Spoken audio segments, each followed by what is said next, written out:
Let me begin by thanking you very much for inviting me as the special guest of honor to this 13th Delegates Congress, and to say how much I appreciate being with you. I believe that the youth of our country own not just the future, as is normally said, but also the present, because the present determines the future. And so I definitely agreed to be with you this afternoon, especially because I believe that activism in student leadership is very important in terms of shaping our national governance and the political discourse in our country. Years ago, when the student leadership, pronounced on certain things, it was taken very seriously by government because there was solidarity and there was a lot of unity on the front of the student leadership. That seems to have changed now because our constitution guarantees freedom of association. There are many splinter student groups that have been formed, that are in kind of competition with each other. I was a student leader myself, having been SRC secretary of the University of Ghana. I don't know who can guess which years. I'm a very ancient person. I was SRC secretary in the year academic year 1980-81. And so many of you had not been born yet.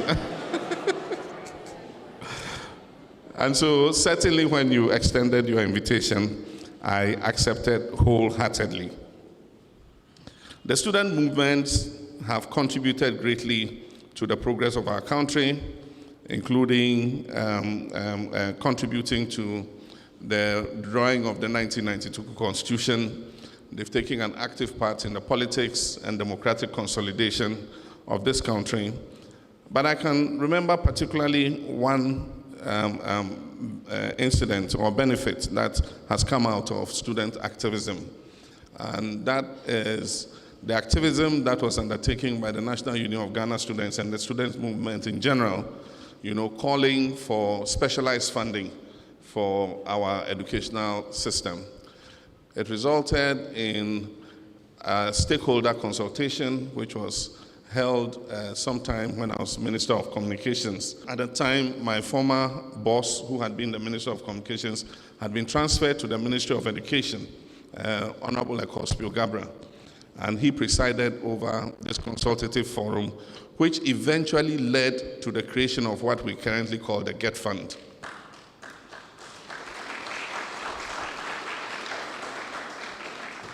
And I must say, since the establishment of the GET Fund, it has been the single largest contributor to educational infrastructure in the history of Ghana. And it continues to be a major contributor to educational infrastructure. Your theme is quality health, education, and sustainable employment, reviewing the past and present in order to repair the future. I think that the theme is a very relevant one, especially to the stage that we have reached in terms of our health systems in Ghana. We need to look at the past, look at the present, and see how we can plan for the future. That is what we sought to do when we were in government. We did not conduct our activities in the health sector in a haphazard manner. It was working according to a plan and policy. One of the first policies was to make sure that health facilities were available everywhere within the country so that people could access health care. And so our intention was to make sure that every district had a healthcare facility that was proportional to the number of population that it had. And so for smaller districts, we made sure they had a health center. For slightly bigger districts, we made sure they had at least a polyclinic. And then for the much major and heavily populated districts, we made sure that we tried to put up a district hospital. Now, you should note that it's not only the government that provides health facilities. We also have non-governmental organizations that have health facilities, especially faith-based organizations. And so you have the Christian Health Association of Ghana, CHAG, and then you also have the Ahmadiyya Muslim Mission Hospitals and other faith-based hospitals. Now, our intention when we were in government was not to compete with other non-governmental organizations that already had hospitals. And so the intention was that if there was a district that had a hospital that had been put there by a faith-based organization that was working well and providing the needs of the people, there was no need to go and duplicate it by putting another district hospital there to compete with it. It is only if the population overwhelmed that hospital that then government or the public could put another hospital in its place. The other policy was to train sufficient health professionals in order that we could post them across the country so that we could improve the ratio of health workers to patients. We found that in many parts of the country, we had a very large patient to health worker population. One of the particular cases was the Upper West region, where at a point in time, we had only 9 doctors for the whole of the Upper West region. And if you looked at laboratory technicians, you looked at nurses and all others, the population ratio to health workers was very huge. And so it was necessary to train more health workers and post them to some of these areas so that we could improve the quality of healthcare there. And that is why in many of the institutions, we began to expand the numbers that we were training. And that's how come many health institutions were opened, especially to train different categories of health professionals. We also set up additional public universities and gave them the responsibility of training doctors and other health professionals. That's how come UHAS came into being through the vision of Professor John Evans Atta Mills, and has become one of the major training centers for allied health professionals. Also gave Tamale Teaching Hospital, the UDS, the opportunity to train health professionals. When they started with training of doctors, they had to take the doctors to tech to go and complete. And so they started the basic training, but the doctors had to end up in tech before they finished. It was only in my time as president that they started to graduate their own doctors from the Tamale Teaching Hospital for the first time. When it comes to the issue of healthcare, we don't play politics with it because we say health is wealth. A healthy nation is made up of healthy individuals. And so we all need to work together to make sure that we're putting in the kinds of systems that gives our people access to good quality health. And that has been the main thrust of what we try to do. The third prong was to re-equip our health facilities with enough diagnostic equipment so that it made diagnosis possible and easy. And so one of the things we did was we took a facility of more than $200 million, and it was with that facility that we re-equipped all the existing hospitals in Ghana with X-ray equipment, with MRIs, with CT scans, and laboratory equipment, and several other equipment that were necessary for them to be able to do their work. And so under these 3 prongs, several health training institutions were opened all over the country. Community health nurses, midwifery training, nursing institutions, and other such colleges. In respect of infrastructure, we started to build several hospitals across the country. We had under one of the projects to build a hospital in Twifo Praso. We're building a hospital in Medina. We're building a hospital in Salaga, one in Nsoko, another in Tepa, and another in Konongo. In addition, we started to build a second military hospital in Ashanti. The intention was to build 3 military hospitals as emergency centers. And so the second one was coming up in Ashanti, and the third one was planned for the northern part of the country. Aside from that, we also were building a regional hospital for Kumasi, because Kumasi has a teaching hospital, but does not have a regional hospital. Teaching hospitals are mostly meant for specialists. And so, for instance, Kolebu, you're supposed to come here when you have to see a specialist. Often you must go to the Kolebu Polyclinic first, if you come with malaria or something like that. But, I mean, if there's no regional hospital, then everybody just comes directly into the hospital to see the specialist. And that's why we built the Rich Hospital. So the Rich Hospital is the Greater Accra Regional Hospital now, and Kolebu is the specialist hospital. And so other hospitals were planned for WA. WA didn't have a regional hospital, and so we built a brand new regional hospital for WA. By the time I was leaving office, it was about 97% complete. Recently, I hear the president has commissioned it, and I hope that it comes into operation to improve the healthcare of the people in the Upper West region. Aside from that, we built a hospital in Dodowa that I'm very proud of. Since it was opened, I think for the last 4 years or so, it has won the award for zero maternal and child deaths.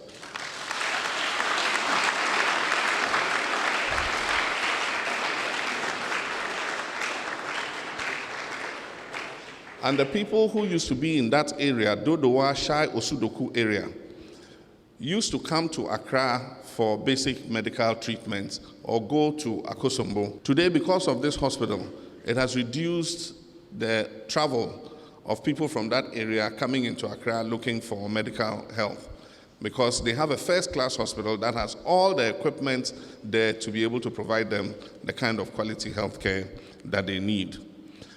There were others that were being put up in other communities, but were not completed before we left office. There was one in Kumau. I don't know who comes from Kumau. The hospital there was not completed, and it seems to be abandoned. Recently, I saw the Kumau Hini protesting about the non-completion of that hospital. There was one in Abetifi, there was one in Fomina, another in Garutimpani, another in Sekondi, and we were going to upgrade what they call the European Hospital in Takrady into a full-fledged regional hospital. And so all these projects were ongoing before we left office, and several of them have come to a standstill, and we'll urge government to go ahead and complete them so that they can serve the purpose for which they were cited in these various areas. We also expanded the Tamale Teaching Hospital in order that UDS could use it for the training of medical doctors and allied health professionals. And so Tamale Teaching Hospital has been expanded. We started the expansion of the Upper East Regional Hospital in Bolgatanga. The structures were completed before we left office. It was just left with putting in the equipment so that it could provide quality health care to the people of Upper East. But at the lower level, for several of the districts and other urban centers that deserved, improved health care, we decided to put small polyclinics.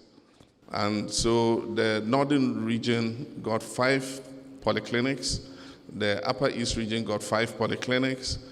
We built another 5 new polyclinics in the Brong-Ahafo region. We built 5 new polyclinics in the Western region. And we actually built 10 new polyclinics in the Central region, a total of 30 polyclinics, all to bring health care.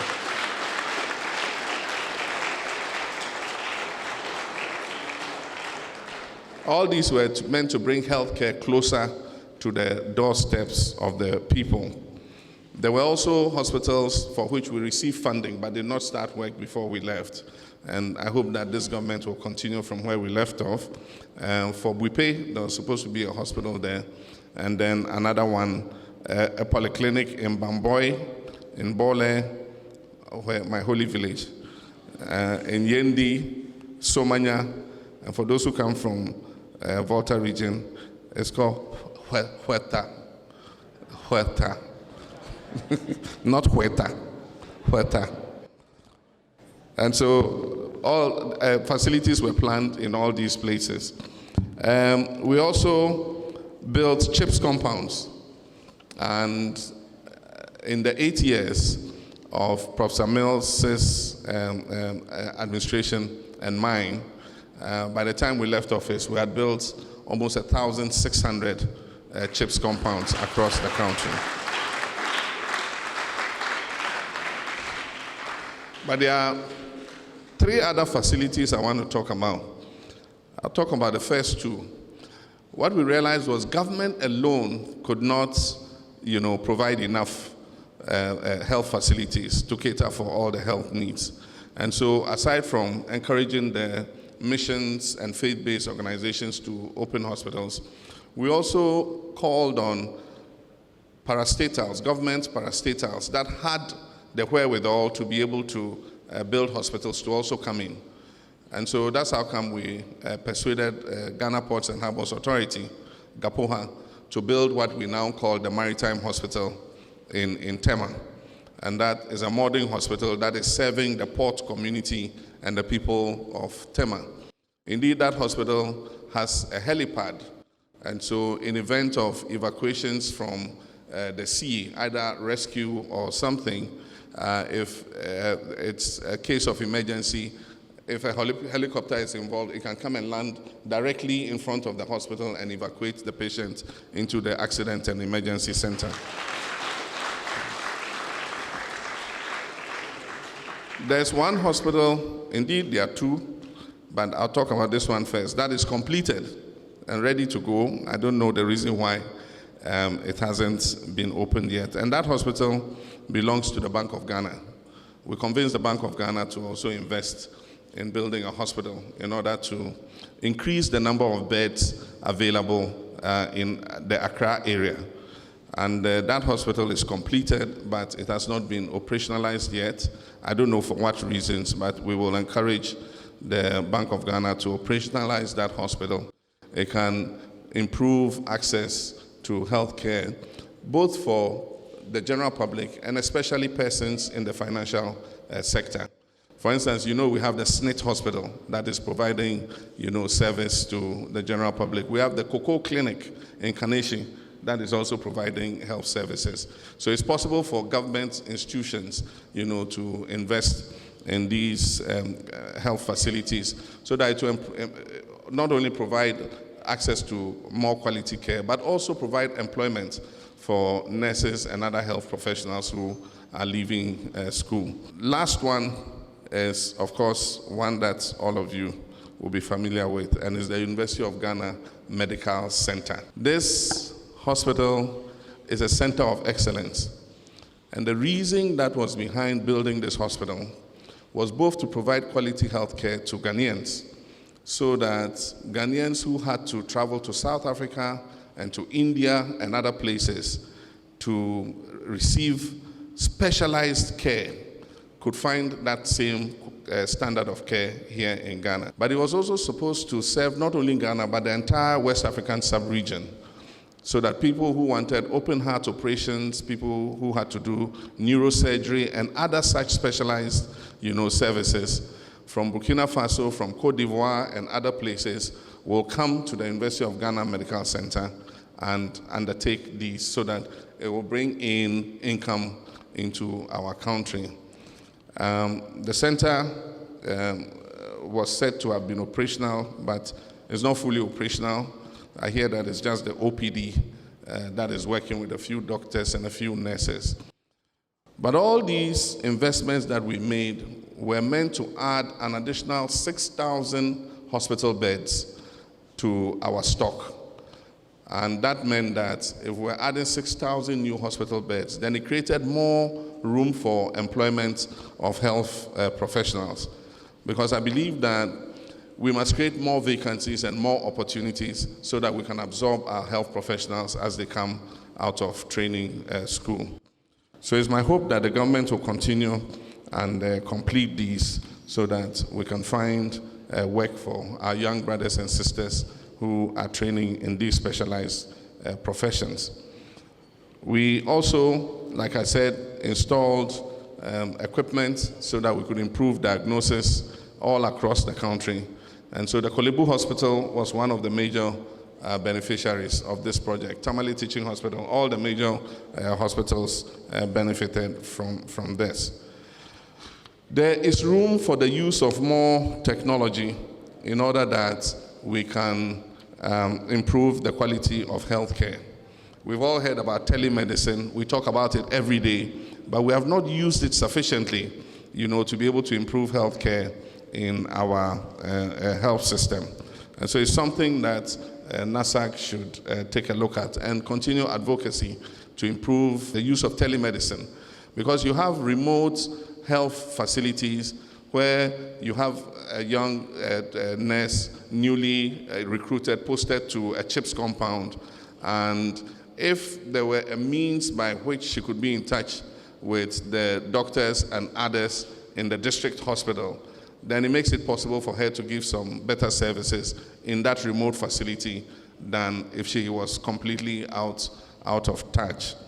There are new technologies coming out. We try to introduce what we call the V-scans so that nurses in remote outposts could use them to monitor the baby and see whether it was going to be a difficult birth or not. I've seen recent technology that is fantastic. It's an application on the mobile phone, and you just plug in the, I don't know what you people call that thing you use. You put the gel and then you roll it over the belly, whatever it's called. But you don't need a scan machine now. It makes it cheaper.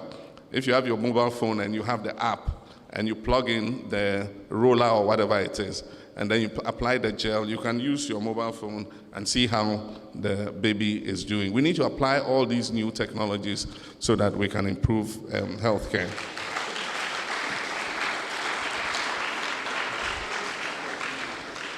There are a few things that I will talk about before I end this, and the first one is to do with the National Health Insurance Scheme. As you are aware, the National Health Insurance Scheme was launched during the presidency of President Kufuor, and it has expanded phenomenally under Professor Atta-Mills, and even today it has expanded some more. It started with less than 1 million people. By the time I became president, it had expanded to about 12 million subscribers. I don't know what the current figures are, but it has been such an important social intervention that it allows our people to be able to access health care. For those of you who are too young, there was something we used to call cash and carry. Cash and carry was a very evil system, and you couldn't get treatment before you had paid. You had to pay before you accessed treatment.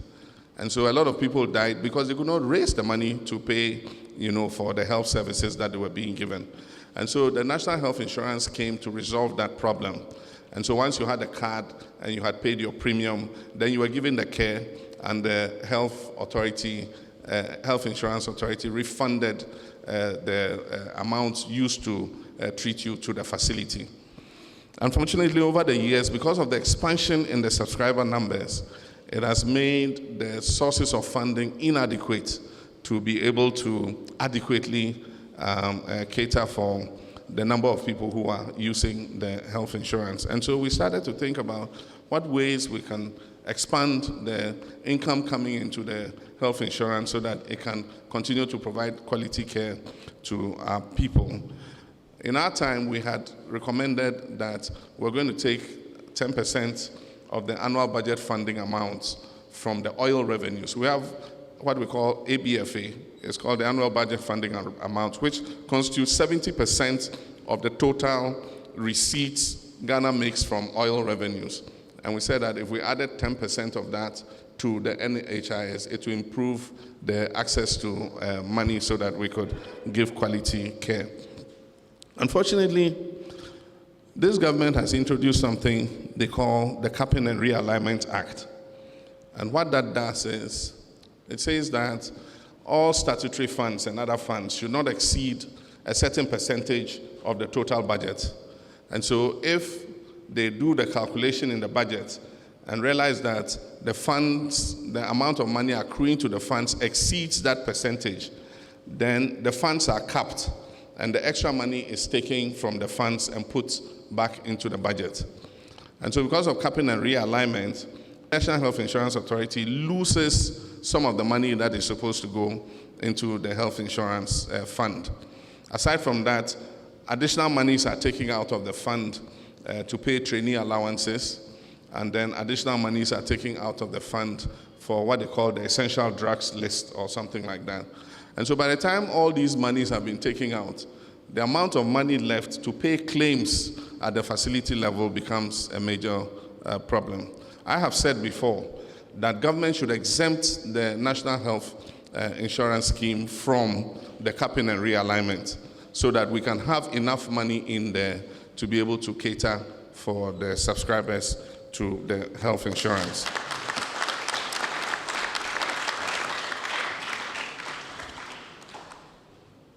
People would have wanted me to talk about trainee allowances, but I don't want to preempt the work of what we call the policy working group. We, in preparation for presenting our manifesto to Ghana, have a policy working group that is looking at health, looking at education, looking at economy, energy, infrastructure, agriculture, and all the other areas. And they will come up with what our main policy thrust is going to be in these different segments. And so when they come out, I'm sure there'll definitely be a pronouncement on the issue of trainee allowances and how to help fund students while they are in school. But we must balance it also out with how we're able to invest in order that they can find jobs when they come out of school. I said, for instance, that in 2017, in the budget for nursing training allowances, provision of 232 million Ghana cedis was made.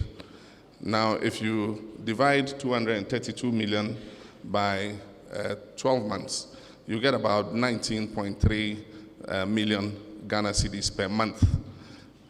A young trainee, a young nurse newly recruited who enters the health service has a salary of about 1,300 Ghana cedis or so as their entry grade.